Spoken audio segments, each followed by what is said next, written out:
hive cluster is under attack.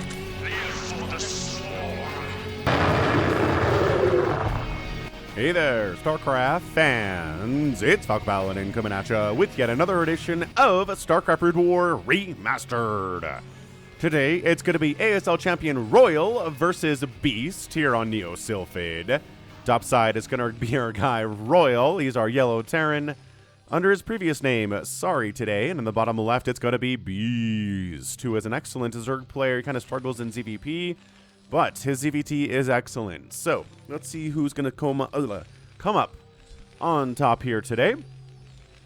Man, I was sick for about a week there. I think I'm just about over it.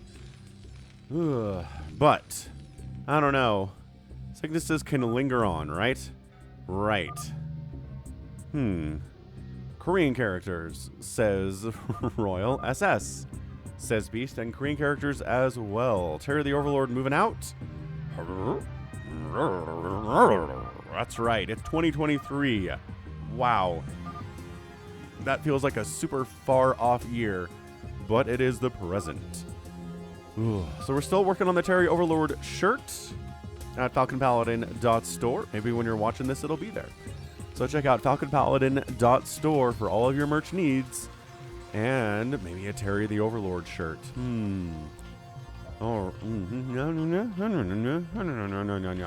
so no proxies here, just barracks coming up. Inside the main base, walling off against an early pool. Barry the Overlord scouting out. And overpool timing here for Beast. Which either means he's planning on being aggressive or he respects RoyaL's aggression. Again, it's a 3-player map here on Neo Sylphid. Very easy to guess where your opponent is for some early aggression. Not a giant 4-player map like Fighting Spirit or like, you know, any number of other 4-player maps that are super duper big. Hatch timing here at, you know, about 11 supply or so. And, oh, this drone. Oh, okay, wow. It didn't look like he was waiting to go inside that extractor, but he was. Anyway, it's a RoyaL game. Terran fans are very, very excited to see RoyaL again. And this is, again, a replay from RJB. Of RJB TV fame. Check him out on YouTube. I'll put a link to his channel in the description. Check him out, right? Especially if you like Fastest Map. He just has access to so many awesome replays, and, you know, fairly often he sends me a replay and he's like, dude, you gotta cast this one. He gets so hyped for it. I get hyped for it too, you know? Anyway, lair timing, no speed. So, I mean, that's the trade-off, right? Zerg players are like, well, I guess if I get a lair, I can get a Spire up faster, but that means I don't get metabolic boost right away, and then that means I can't chase down scouting workers, and the enemies, you know, Terrans and Protoss, have figured this out, and they're like, okay, cool, well, I can get more scouting information than I could normally, because metabolic boost is only starting now. These lings popping up, trying to see what's what, and they don't see an expansion yet. There's a factory on the way. Okay, interesting. Could this be a mech play from a RoyaL right off the bat? We've seen a bit of this. We've seen a bit of mech on the channel over the last couple of weeks, maybe more than we've seen over the last, like, 6 months. It feels like, and it's been pretty good, pretty successful for the Terran. We have not seen mech win every TVZ, but, you know, it's been pretty successful in a way that I think Terran fans have really appreciated. So, we will keep an eye on this build order and see what our guy RoyaL is going for here. I'm not sure we've seen him mech. Even in his older Sorry games that I've cast of his from older replays from, you know, 2018, 2019, 2020, which was 3 years ago now. That's insane. That's insane to me. He was someone who really never, ever mechs. But he's going, wow, he's going for Vulture speed straight up. This feels like a mech opening to me. He's going to deal with any link pressure with these Vultures, no problem. And a second base being built inside the main. So, yeah. This is nuts. I mean, we've seen this very opening in a TVZ, I think 3 times already, and this is the 4th time we're going to see it in the last 2-3 weeks. So we're going to see Mutas, and then we're going to see Goliath to deal with the Mutas, and then we'll see what exactly the Terran player wants to get up to. But NG Bay, second factory, oh yeah, straight up. Straight up mech. RoyaL is meching it right off the bat here. Vulture's out for a little bit of pressure. Overlord might want to poke in here and see the second base is happening because there's no third base up from Beast yet. He is waiting for the Spire to finish. He's going to make no more than 6 Mutalisks. Charon boost is on the way before the Spire is even done. So that's going to be really nice, helping to shove these Mutalisks out of the main base and away from the natural base. And yeah, this second base being up and really no indication of a third base at all for the Zerg player is concerning me. Come on, Beast. Third bases are good. Third base really, really important right now. I mean, maybe after the mutas are out and you have map control and the vultures can't do anything to stop you from expanding, then yeah, fine. I get it. But every second that ticks here where your opponent has a second base and you don't have a third is not good. So yeah, 5 Mutalisks on the way. Terran boost about 50% complete. He's getting Flyer Carapace too. So this is our guy Beast going for a bunch of mutas. We do not see a Zerg player get 5 Mutalisks and then figure, I'm also going to get Carapace. No. That indicates we're going to see 12, 15, 20, 30 mutas at some point here. Mutas are not actually going out on the attack. They're hunting for these vultures. There's one in the bottom right corner. There's one kind of running around in the middle of the map here too. They haven't found them. And they're like, all right, cool. I guess we'll go harass then. This seems like a pretty safe place to expand, maybe? He's not sending a drone over here, though. That's a Mutalisk. Yeah, he really wants to find these. All right, so I guess the mutas exist solely to kill these vultures now. The other one's just kind of been holding still. I mean, it's a good strategy in hide and seek to find a good hiding space and don't move. Right, it did send a drone down. So, man, third base at 6:30 seems late. And that bot time for the Charon boost upgrade to finish here too. So Royal's in a fantastic spot. Got 37 to 21 workers. He's got a Goliaths out. They've got Charon boost. He's got turrets coming up. These mutas need to get some serious work done. And yeah, he's making 5 more back home. So yeah, I mean, he's already up to 11. Or 9. Whatever. Math is hard. Lings in the mix. They do help take down that turret quite quickly. Couple SCVs gonna die here. Target firing Goliaths as well. Again, Goliaths doing 50% damage to these Mutalisks. Means they can take a few hits and keep on ticking. And this Vulture comes out and scouts the third base and starts attacking it, but couldn't deny it because it didn't get here in time. So the Mutas took a beating, right? Like I said, still hurt. There's another flock on this left side here too. And he's got 2 more in production. He's waiting for the Carapace upgrade, I think, before he really wants to go back in again. But sometimes you just can't wait. Sometimes you just got to take your 11 stack of mutas and try to 2-volley down some turrets here. 1, 2. And the repair makes it hard to 2-volley down turrets, though. SCV's just picking off whatever he can. Hard to target fire these injured Mutalisks necessarily. One of them does go down because they're stacked up like that. 1 volley, 2 volley. Nice. The turret down. More SCVs dying. Okay, so something like 4 to 5 to something like maybe 6 SCVs have died overall. It's fine. He's droning up behind this. Again, map control is fantastic right now. Makes him a very happy Zerg player to do this, but economically, he's just kind of trying to play catch-up right now. So he's got even supply count, which means his army is bigger than the Terrans, but the Terran has the better economy. He's producing Goliaths at an alarming pace here if you're a Zerg player. +1 vehicle weapons is on the way here too. And yeah, I just think Royal's okay. He took some hits, but I don't know the mutas did enough damage to really pay for as much has been invested into them. Although, Carapace is done, and if we're just going to keep seeing mutas, we're going to see +2 Carapace as well. That's something that is very common. And just going after, there you go. Wasn't really target firing down the missile turret there, was he? No, but eventually he gets it. He trades another Mutalisk out for another handful of SCVs. Beast looks like did lose an Overlord somewhere. He was supply blocked for a second, and he is supply blocked now, but it was red supply blocked. Either way, Goliath's probably killed an Overlord in the middle of the map. They're heading south. They're going after your Scourge. They're going after your Overlords. They're going after your Mutas. Mutas fighting it. The Mutas are trying to do that whole stack attack thing, but the range on these Goliaths is mean. Like, if you want to come up here and fight with this Sunken, by all means, do so. The Goliaths are like, it's a pretty tenuous battle as it is. We don't want to fight you and a bunch of Sunkens. But some free hits there. Oh, just absolute free hits. No fighting back at all for these Mutalisks. And there we go. They finally decide it's time. It's time to fight back. And they're going to kill every one of these Goliaths. But Muta counts. Yeah, 2 more Mutas. So 2 more Mutas go down there. Again, these are 100 each. These are not cheap units. Mutalisks are fast. They can hit air and ground. And that makes them expensive in an RTS, right? So he's not working on +2 carapace. He's kind of moving more into Hydralisk stuff here, which we've seen in the previous mech games. So the current state of mech really seems to be this. You make a ton of mutas, and then you tech into Hydras behind it. And the Terran player starts off with Goliaths, and then techs into siege tanks behind it, and Irradiate, and Spider Mines, and all sorts of great stuff. More traditional mech from that point on. So, yeah, I mean, there's a playbook here, and both players are following it to a pretty solid degree, I would say.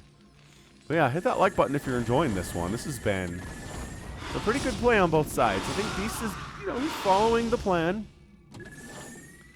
He's getting work done. He got his 3rd base up. He's getting a 4th base up before the Terran player has a 3rd, which is awesome stuff. But he's going to have to start dealing with a Radiate. We'll see how his splits do here today. He's got a handful of Mutalisk to deal with potential drops up that direction. And other than that, main base is pretty quiet. No indication we're going to go to a hive here. No Queen's Nest anywhere. He's working on upgrades for faster Overlord movement. We're seeing the grooved spines and the missile attack upgrades for the Hydralisks too. So I hope you're all having a happy 2023.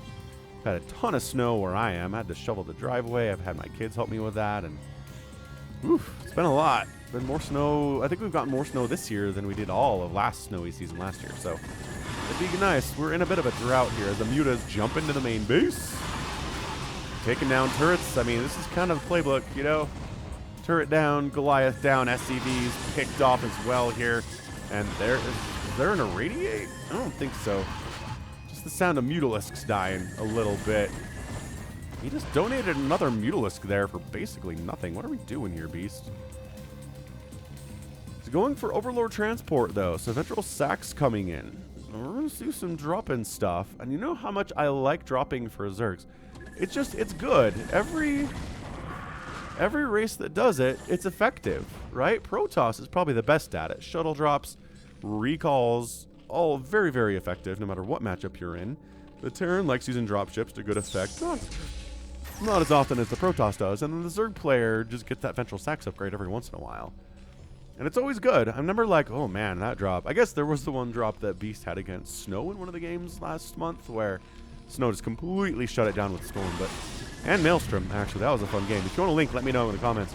Here's an attack into this 3rd, though. Remember when I was like, there's not a 3rd, and then it was here, and I was blind? But, oh my gosh. Mutas are trying to pick off these tanks, making the Hydras that much more effective. And yes, tanks are going down. Tanks down. Hydras fighting. SCVs fighting in here, too. All the Mutas died. Okay, never mind. And you know what?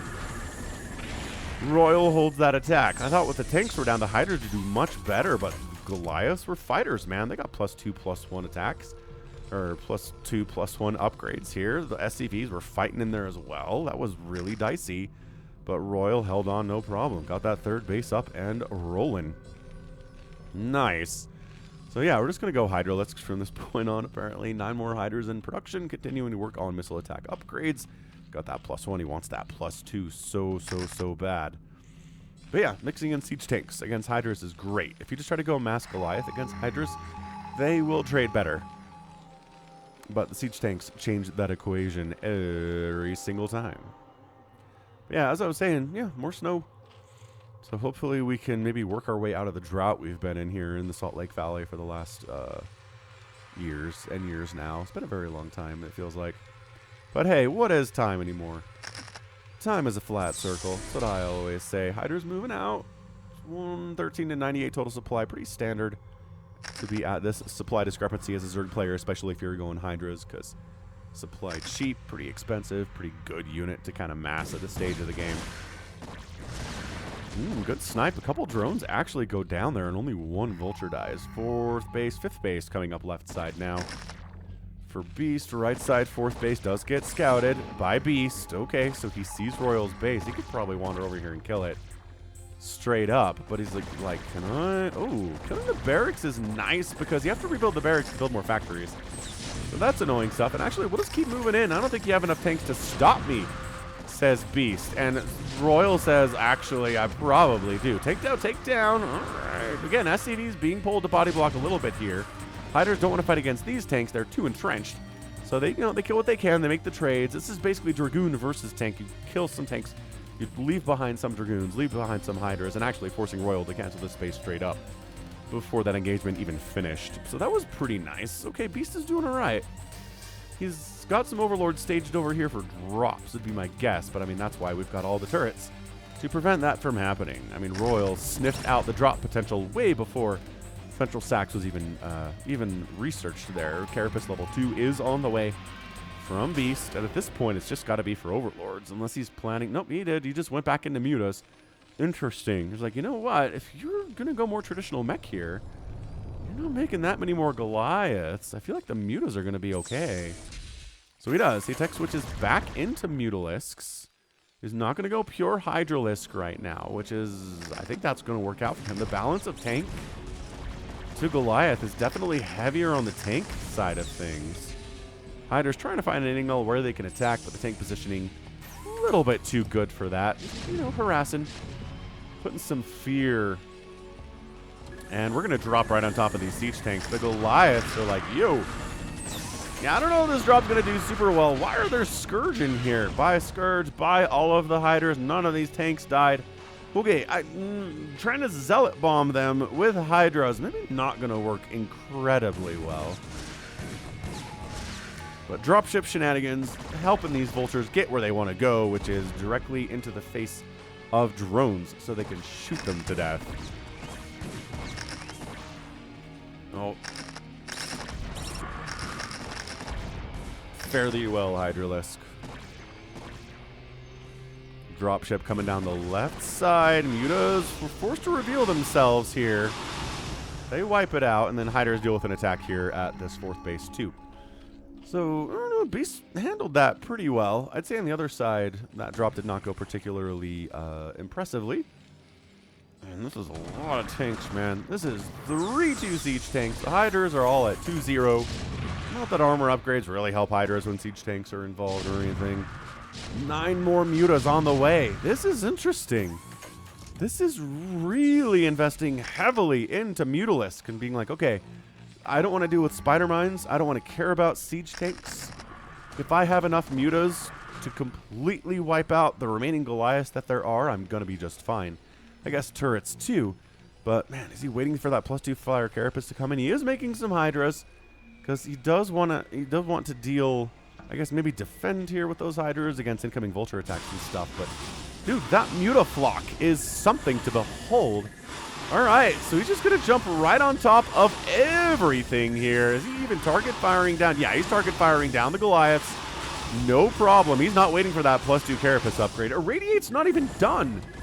What the heck, RoyaL? Where's your Irradiate? You're not going to get Irradiate against a Zerg player who's gone so many Mutalisks he can black out the sun. Yeah, this 4th base once again under major attack here. This command center might just die. Straight up. But these Goliaths are like, whoa, we could, no. +2 Carapace is done. They are negating the damage of your Hellfire missiles more and more every second here. He's trying to build some turrets, Hydra swinging down this way. If you made a queen, he could infest this command center. That'd be super cool. The tanks are like, we got this. And the Mutas are like, no, you actually don't. So he kills that base and decides not to push the issue. Heads down to the south here because he's got another base down. Beast is just straight up kind of winning here. That was awesome. I mean, I guess the Mutas weren't necessarily a win condition for him. They were a shut down the 4th base of the Terran condition for him. He's up right now in total supply 163 to 155. He's got a ton of hatcheries. 1, 2, 3, 4, 5, 6, 7. 7 of them here, while the Terran player is really working on his 4th. The Vultures do manage to get into this bottom right spawn location, but immediate turning into creep colonies. Emergency protocols were engaged there by the drones. The mech army moving out. The Muta Hydra army on the right side of the map trying to attack. This is just kind of, we're on the wrong side of the map, guys. So yeah, 4th base gonna die again. This is RoyaL being like, okay, I think I just kind of got a win right now. So he just packs his bags, heads up, goes to this left side to try to take down Beast's main.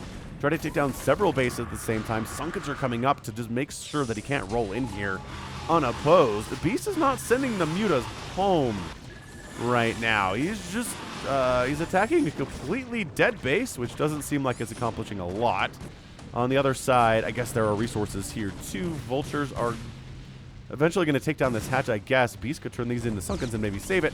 But I think at this point, if he just kind of hangs on, he's got this game won. The Mutas are sharking around inside the main base. Oh, the Mutas are finding tanks. But the Hydra Muta combo, pretty good against, you know, it's not a massive number of siege tanks here at all. 124 to 115 supply. The natural base is kaput for Beasts.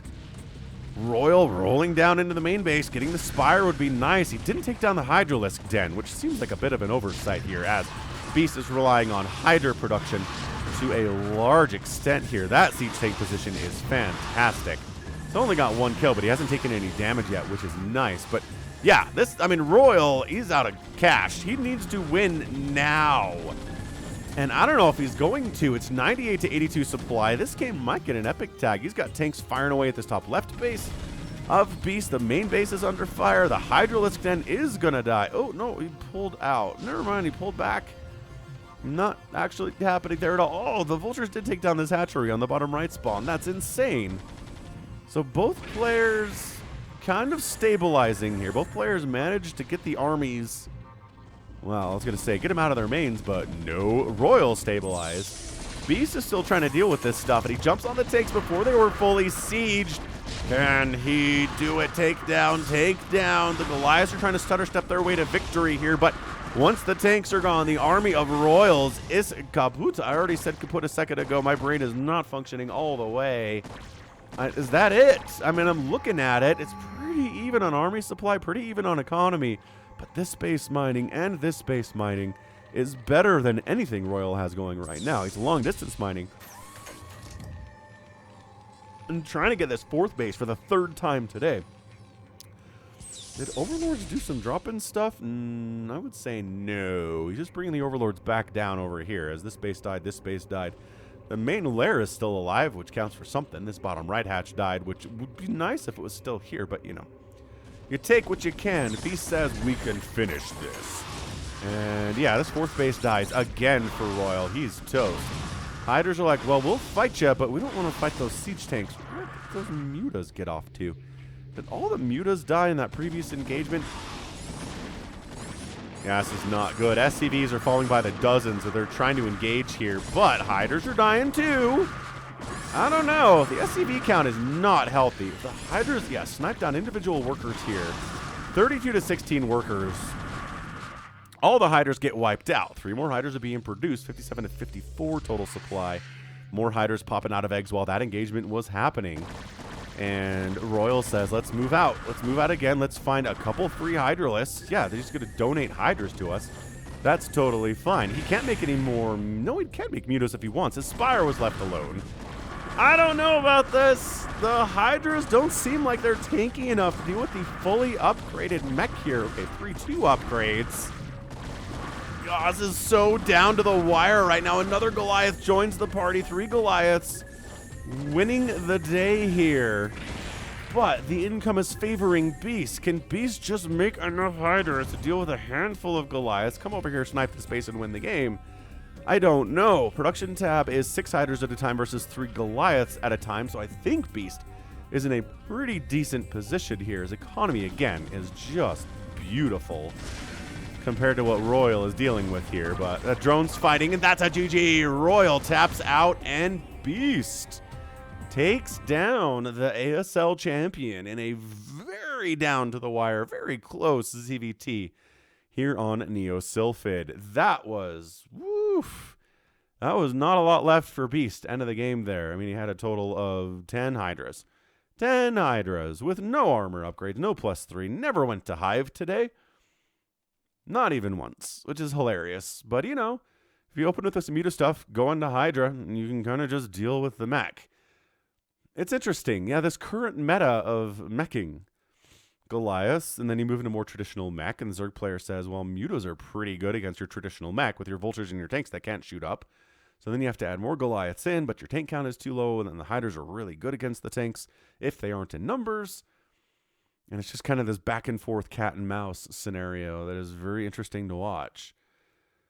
Yeah, the fact that Irradiate was late for a RoyaL was problematic, and I think that's part of the reason that our Zerg player won here today. I don't think we saw a single irradiate tossed. I thought I heard the spell go, but I never saw it. It might have been the thing where a Muta got irradiated and then immediately died because it had like 4 HP left. And then, so you never really saw the animation of the green irradiation. Feels redundant, but that's what it is. The green radiation coming out, right? So GG, I'm telling you, Beast ZVT is way better than his ZVP. This guy is truly a beast. And yeah, so just kind of the current meta here. How this is working if you want to mech against a Zerg player.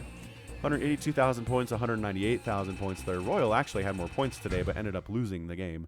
Something we've seen quite a bit recently. He did outkill the Zerg player by a pretty significant margin, but outproduced significantly too. And these are hiders. These aren't lings. These are hiders and mutas, so that's a big deal. Structures raise 18 to 27. Always interested to see that many Zerg buildings die and the Zerg player win anyway. But just outspending, killing that 4th base of RoyaL over and over again was big. It allowed Beast to outspend the Terran player by 11,000 resources in about 25 minutes. That's going to be good. That's going to be enough to defeat somebody as good as RoyaL is. So well done. Very impressive stuff there from Beast. He had a game plan. He stuck to it. He was probably happy there wasn't as much irradiate as he thought there was going to be. And he got that win. So that is going to be it from me. This has been Falcon Paladin coming at you with yet another edition of StarCraft Brood War Remastered. Go ahead. Hit that like button. Hit that subscribe if you like what you saw and what you heard today. You can also catch me on Twitter, Facebook, Patreon, and Twitch, all at /Falcon Paladin. And until next time, as always, thank you so much for watching, and you take care of yourself.